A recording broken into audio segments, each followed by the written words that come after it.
Page 38, Liebestraum.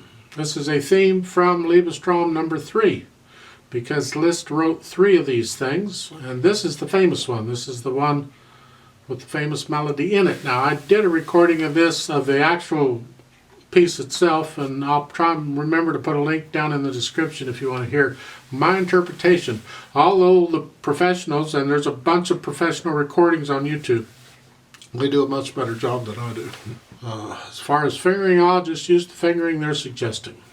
The only fingering I would change, do a little different, would be the last note on the second line of page 38.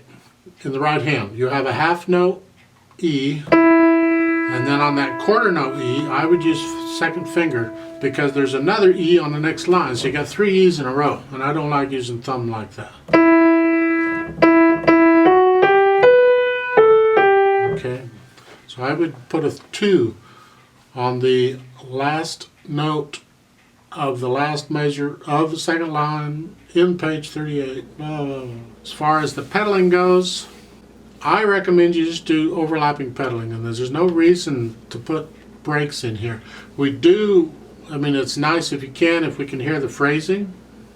The way they're pedaling it, you can't do that. But I would do overlapping in the whole thing. Just, you play the note, and then you push the pedal down, and if it's already down, you play the note, and you lift it up and push it right back down right after you play the note, you know.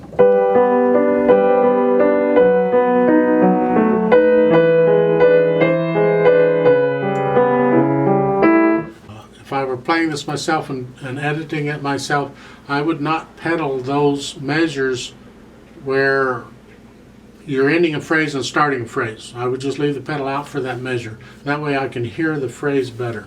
I can, what's known as finger pedal it. Finger pedaling is where you simply hold the notes down with the fingers and let them continue to ring. You know, it's what the pedal would do. If you were pushing it down, it lets the notes continue to ring. I would suggest one change in the pedaling though, and that is the third line on page 38 in the last measure. That is an important phrase change right there. We do need to hear that one. So I would lift the pedal before I played beat 3 on that measure.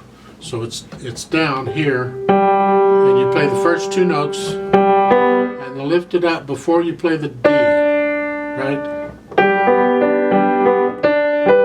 So I can hear a fresh phrase on the D.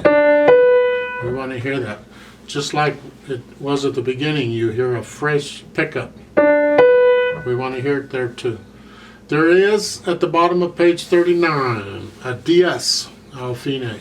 And the sign, see, DCs go back to the beginning, DS go back to the sign. The sign is the last line on page 38. You see that squiggly do thing, that weird looking thing? So you go back to that, and you play the fine. Fine is the second ending. The first ending, of course, there's no repeat sign, so you keep going. You skip the second ending the first time through and go on to the next line, right? And we've had these in other pieces, so it shouldn't be a surprise to you. On page 39, the second line, the last chord there, the fermata, I'm going to hold that for 4 counts. It's a 3/4 time with a pickup beat, so I'm going to give 2 counts and we'll play this together very slowly because you want to hear the notes. There are some important accidentals in this that we need to hear. Right hand here, left hand here, foot on the pedal. Here we go. Ready, go.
3, 4, off.